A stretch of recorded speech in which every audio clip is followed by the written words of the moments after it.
Hey, this is Papa Dukes, OG Social Network Podcast. You know where I'm at. I'm at Women's Grow Leadership Summit here in Maryland at the Gaylord National Convention Center. Yes. right? And I'm here with Precious Yes. OSAGE-ERESE. Yes. I said it right. You got it, Precious. That's Nigerian. It is Nigerian. Yeah, I should be in the politics. Well, I want to tell you, this young lady is like, I don't know how to say it. Y'all know how I feel about the young people. I'm a Gen X. Okay. Right? So y'all know how I feel about the young people. Y'all are the new wealth, new generation. Yeah. Don't worry about all these people around here. Yeah. It's not necessary. Nope, not not necessary.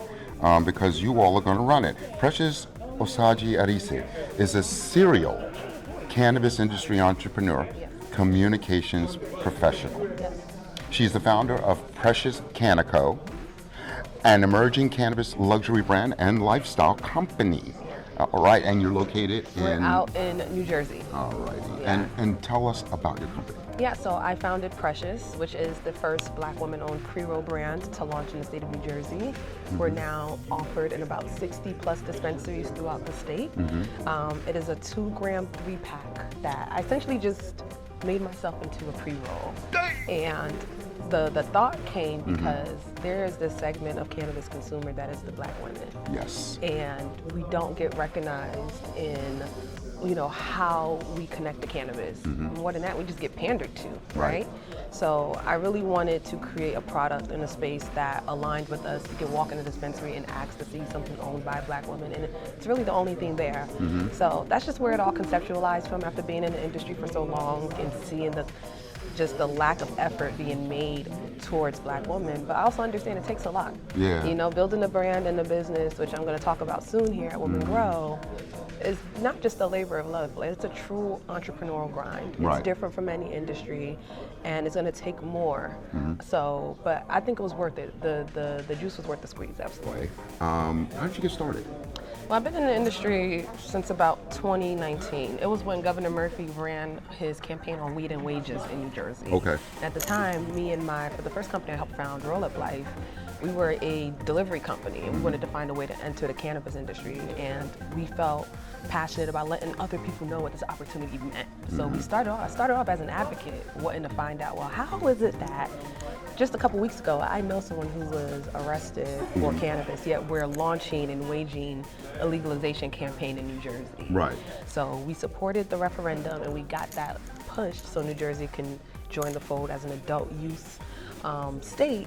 But now there was the next step. All right, now that we've done that, how do we participate in this marketplace, participate in this industry as a Black-owned company? And then that's where a lot of the grind starts to come in. That's where a lot of rubber meets the road when you think about business and advocacy. That's in any business you start. Literally. How long have you been in business now? Officially, we've been in business for 1 year with Precious Canico. How long have you been doing it?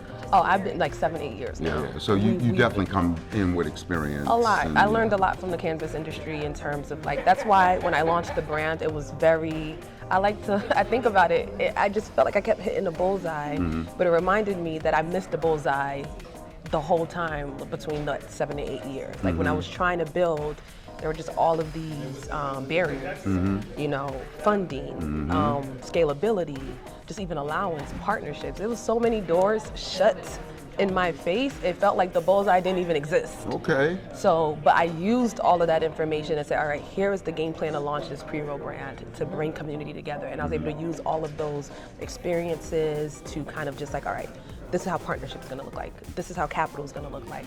This is how growth is going to look like. This is how sales is going to look like. And I'm super glad that I had that experience. So do not give up. No, it's going to be helpful. Don't give up. In the long run. Don't give up. I think that the work that we put in, just for me doing this is a second career for me. Yes. I applied for the micro business in New York State. Yeah. So that's going to be a third career, you know what I mean? Yeah. But it takes so much work, so much time. Does. People think it happens overnight. Yeah. They don't understand. You put in almost a decade of work. investment Into it beforehand. So they're lovely pre-rolls? Yep, they are. I actually have some. I'll bring some over for you. Okay, yeah, we'll check them out, and I'll check to let you know whether it's fire. Oh, it is. Okay. Processes. Because I be telling people, I do New York State Canna Farms tour. And we go to Canna Cure Farms, Hepworth Farms, all these different farms, right? And I'm very amazed at how psychotically fanatical Yeah. these cultivators are. They get and there. they're the happiest people on the planet. They know the genetics. They know it from seed all the way to harvest. Right. So you feel confident about your process, I'm sure. All the way. I have one of the best processors in the game in New Jersey. I work with an independent co-packer, and they just really understood more than just flour. They understood my You mission. can mention the process. Yeah. If you like. Oh yeah. It was Clay 9. Shout out to Clay 9. Mm-hmm. They understood my mission. They understood the type of product I want to create, what I wanted in terms of functionality, my THC average, and we just really puzzle pieced it together. And you don't always get that offering with the partnerships, so super happy to have it. Well, I'm going to tell you, she's got to go on stage now. Yes, I gotta She go. will be on in about 2 weeks, because you and I are going to do about an hour and a half. We're gonna have a whole sit down. We're going to have a whole sit down. She's going to be smoking weed. We're going to be smoking What's pre-rolls. wrong with you? You gonna smoke As a matter of purchase? fact, where you live? I'm in Newark. You in Newark? Yeah. I might come out and see you. Pull up on me. Because look, this is a seafood place over there, girl, right there in the Which hood. one? Which one? I don't know. There's Crab a couple Bay? of- Yo! Okay, Let me that's tell you all about you Crab gotta Bay. Crab Bay is like, I gained 20 pounds because I did a temp job over there a few years back. Way back when I was working. They're still open. They still right? open, so we gotta go over there. Every goddamn Thursday and Friday, these people went to lunch there.